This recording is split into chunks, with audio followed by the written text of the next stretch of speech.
Netizen, today is the day para ipakita ninyo ang inyong solid suporta sa ating anim na weakest content creators dito sa loob ng mansyon.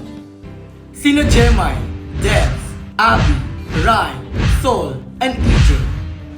Sino nga ba sa tingin ninyo ang karapat-dapat na mananatili dito sa loob ng mansyon sa The House of Collab? Kung may napili na kayo, una, pumunta kayo sa thehouseofcollab.com.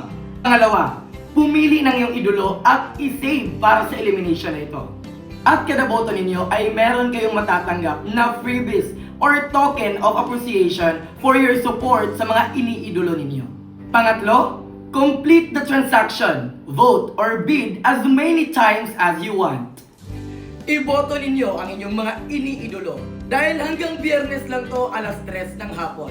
This is John Lloyd Sabia Dausan from the House of Collab 7.